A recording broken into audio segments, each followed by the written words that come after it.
We continue now at the top of Daf Peites Amid Beis in Meseches Nedarim. This is Nedarim Daf 89b. The Mishnah is continuing to list girls whose vows cannot be annulled. The idea is they're in their own reshus, they have jurisdiction over themselves. Nara shelo bagra, let's say you have a Nara and she's shelo bagra, she hasn't reached full adulthood. Vihi Yisoma, and she's considered a Yisoma. Again, according to the Ran, this is a Yisoma in the lifetime of her father. The Ran over here says, Nara b'shosh Nadra, she was a Nara at the time that she made the Neder. Shelo Bagra, she was not a full adult, Adayin yet. Vihi Yisoma b'chayav, she's considered an orphan during the lifetime of her father. V'hanach telasa Yisoma b'chayav kailalu. The first three cases are really all cases of an orphan in the lifetime of her father. What that means when we say a girl is an orphan in the lifetime of her father means that she was at one point in time married and then she was divorced or widowed after that. So in such a situation, she's considered outside the jurisdiction of her father. And the Mishnah continues, Bogeres v'meis avia. Another case would be, let's say she's an adult and her father dies, or Nara Bogeres v'meis avia. Let's say she made the vow when she was a Nara, and then she becomes a full adult and her father dies. Nara Shelo Bagra, or let's say she made the Neder when Nara, Umeis avia, and her father dies. The point here also in these three cases is all the same in situations where her father dies, so she's within her own jurisdiction. And the Mishnah continues, Nara shemeis avia. Let's say you have a case of a Nara and her father died. Umi shemeis avia bagra, and then after her father died, that's when she became an adult, or a bogeres via kayam, or let's say she's even a bogeres and her father is still alive, or Nara bogeres via kayam, or let's say she made the vow while she was a Nara and then she becomes a full adult and her father is still alive. And the common thread in all of the last three cases that we listed here in the Mishnah is that she becomes an adult when she reaches the stage of bogeres. She's in her own jurisdiction. She's no longer under the jurisdiction of her father. And the Mishnah concludes, Rabbi Yehuda says, Af hamasi bito hakatana, v'nesalmana o niskarsha. Even if a father marries off his daughter and she's a katana, she's not even at the stage of a Nara, and she becomes widowed or divorced, v'chazra etzlo, and she returns to him, she goes back to the house of her father, adayin hinara, while she's still a young girl. Even in that situation, she's considered to be in her own jurisdiction, because she was already married and then widowed and divorced,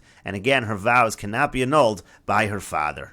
And the Ran over here explains, Bogeres v'meis avia, let's say she's a full adult and her father dies, Shebishosh nadra haisa bogeres.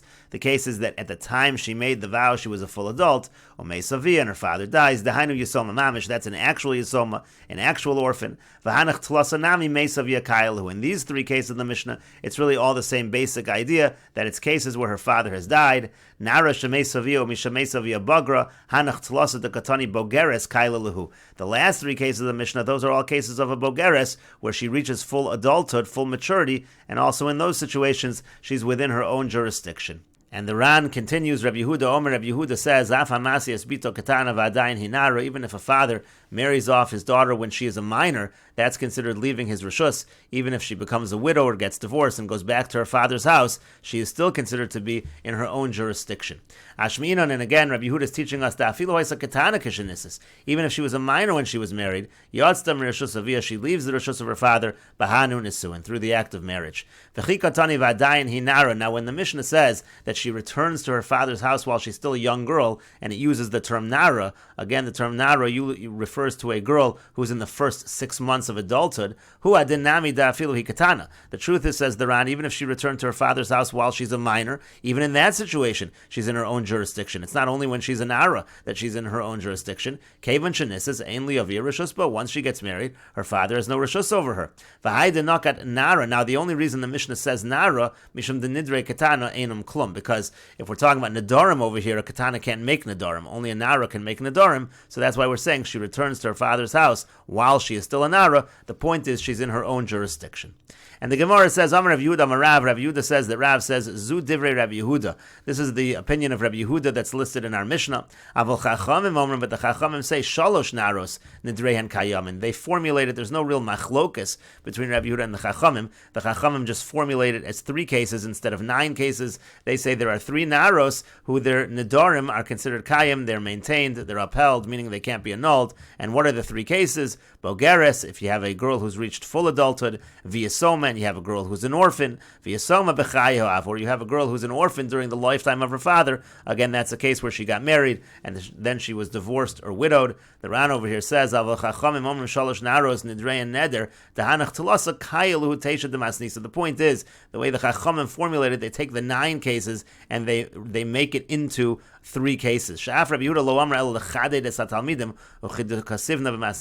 turned it into 9 cases just to sharpen the students, but really it's all the same thing, whether you list it as 9 separate cases or you take all 9 cases and you include it within 3 larger categories, 3 larger cases. It's the same idea. The Mishnah does it in 9 and the Chachamim does it in 3. And the Gemara continues with the Mishnah, Konem she'eni nena li'aba u'li'avicha. Let's say a wife says to her husband, I take a neder not to benefit from my father, not to benefit from your father. Im osani al picha. If I do anything for you, if I produce anything for you.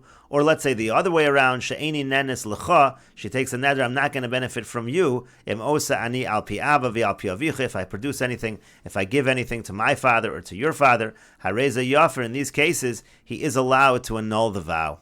And the Rosh over here says, Konem shani nena li abba uli avicha, im osa ani al picha hareze lo yafer. The Rosh first has a different girsa. It says again, if she says a neder that she's not going to benefit from, she says, I'm not going to benefit from my father or from your father if I produce anything for you, if I do any work for you, so then he's not allowed to annul that vow. Now, according to that girsa, the idea is he can't annul that vow because it's not really affecting their relationship. It's affecting the relationship between her and her father, or her and the husband's father, but it has nothing to do with them. For her producing for her husband, that's just a condition for the vow.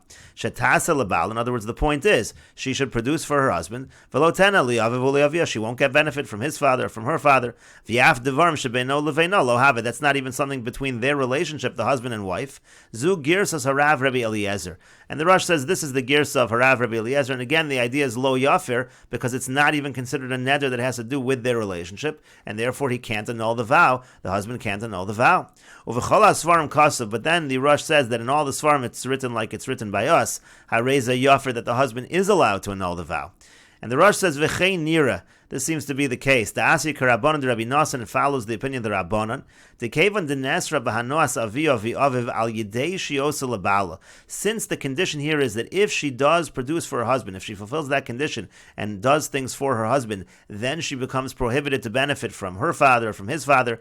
Ginai Hu Labal. That's considered already a disgrace for the husband.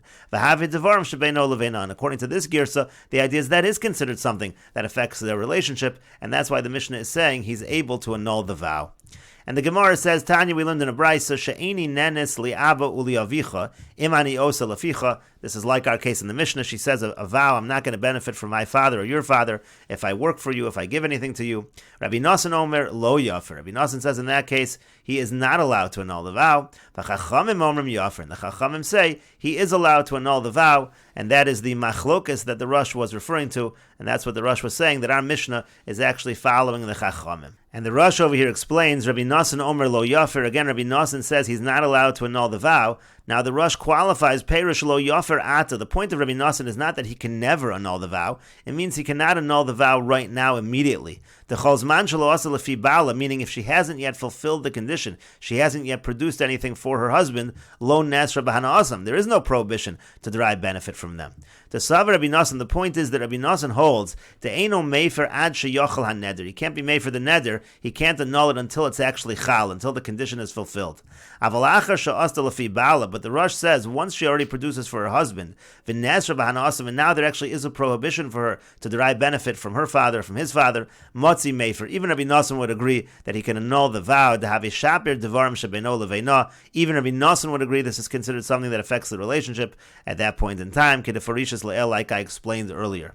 And the Rosh says, Ve'ein lefarish. Now don't explain. The Rabbi Nosson savar de lo have devarim shebeino leveina. The Rabbi Nosson holds it's not considered devarim shebeino leveina at all, and he can never annul the vow. Rabbi Nosson just means he can't annul the vow immediately. He has to wait for the condition to be fulfilled to annul the vow. Timkein menolahu la'amoroi de Rabbi Nosson. The Rabbi Nosson savar de eno meifrat sheyachal haneder. Because if that was the case, how would the Amoroim, from where would the Amoroim get, as we'll see, that Rabbi Nosson holds that he's not allowed to annul until a neder is actually chal? That will be discussed in the Gemara. And the Rush continues, and this Rush is actually going on the later line in the Gemara, but it follows the same principle. The Chachamim say he can annul immediately. Habal Mefer, Afal Pi Shelo Chol HaNeder. The point is, the Chachamim say the husband can annul the vow even before the condition has been fulfilled, even before the neder has been chal. Dim Tishamshenu Pamachas. The point is, if she has relations with him one time, Teyasar Olav Olamis, then from that point on, she actually will be prohibited to him forever. The Baal Bechlal Yehudim Isei, because the husband will be included in all Jews, which again is the next case of the Gemara. And that's what the Gemara now continues in the Braisa, Netula Ani Min HaYehudim. If she says she's prohibited from all Jews, Im Misham Shasech, if I have relations with you, talking to her husband. Again, Rabbi Nassan Omer Lo Yafer, Rabbi Nassan says he cannot annul the vow. Point is, he cannot annul the vow immediately, as the Rosh explains. V'chachamim Omer Yafer, and the Chachamim say he's able to annul the vow immediately. And the Gemara continues with a story, Hahu Gavra de Itzar Hanayosa de Almolei. There was a man who prohibited getting benefit from the world entirely. If he were to marry a woman without first learning halacha, if he fulfilled that condition, then getting any benefit from the world would be prohibited. Royet begapa v'tuvalia, so he ran up the ladders and the ropes, meaning to say he tried very hard to learn. V'lo imtzi lemisna, he wasn't able to learn. Also Rav Acha bar Rav Huna, so Rav Acha bar Rav Huna came, v'shivshe, and he misled him, v'yinsevitasa, and he ended up marrying a woman. In other words, he told him, don't worry about the neder, just marry a woman anyway, even though you haven't learned hilchasa. We'll continue with this discussion in the next video on Daf Tzadi Amud Aleph.